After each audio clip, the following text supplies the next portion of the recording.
Okay, I just wanted to explain how you can potentially fix the service high voltage charging system error. So you might have gotten this error after you plugged in your car and it started charging for a bit, or maybe you're just driving along and this error just pops up on your screen. And then you Google it and you see there might be an error code associated with it, like the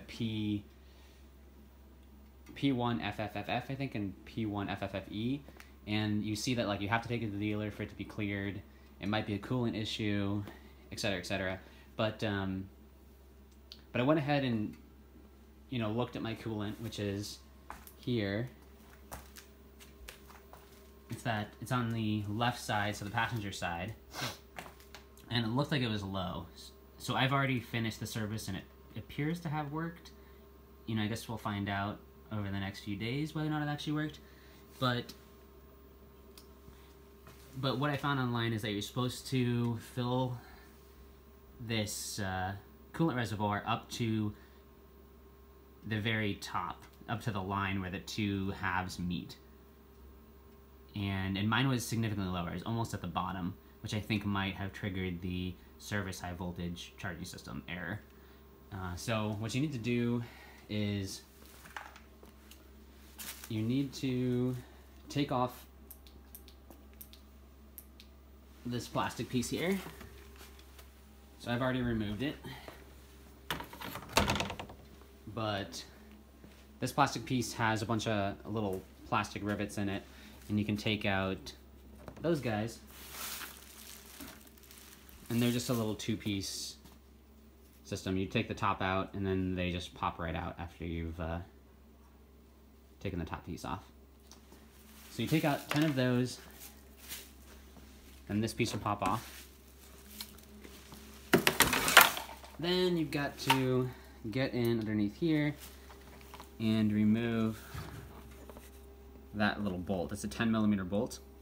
Loosen that guy up so that you can pop off the, the anti-tamper thing here. This is basically to make sure that the person servicing this is doing it correctly. If you put contaminants in there or don't fill it correctly, if you don't use the recommended coolant, which is Dex Cool 50/50, I guess you can cause problems. Also, there could be air in the system and you need to evacuate it and then refill it under a vacuum. So if you look at your coolant and find out that it's low, you can go ahead and take off that cover, take off the anti-tamper thing, fill it up with Dex Cool 50/50, close it back up, and then you'll need to get a reader, something like this, to actually clear the error codes. Because just because you filled up the coolant doesn't mean the error codes are going away. You're gonna have to take this guy, and you're gonna plug him in your OBD port right there. So that's your OBD port, and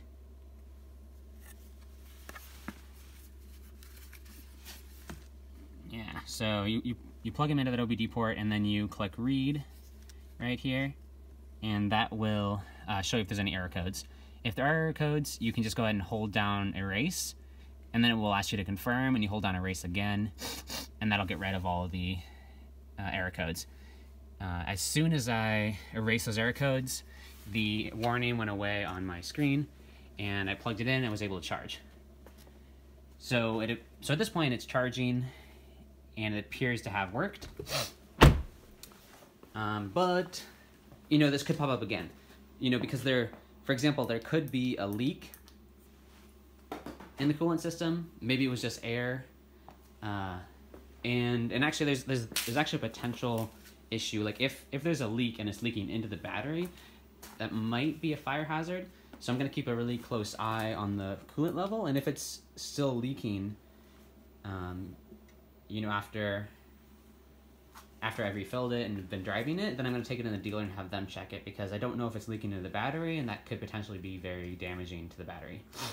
So if you refill it yourself, keep a really close eye on your coolant level and make sure that it's doesn't have a leak. Because one of the ways it might be low is maybe air is escaping, because the 2012-2013 model did have an air leak issue. or maybe there's error in the system, I think. I'm not exactly sure. You can Google it and see the bulletin that GM put out about that. But I hope this has worked. I'm charging now. Got a nice green light there, indicate that it's charging, and hopefully this will all work out just fine. Hopefully this video helps. You can comment if you have questions, but pretty straightforward.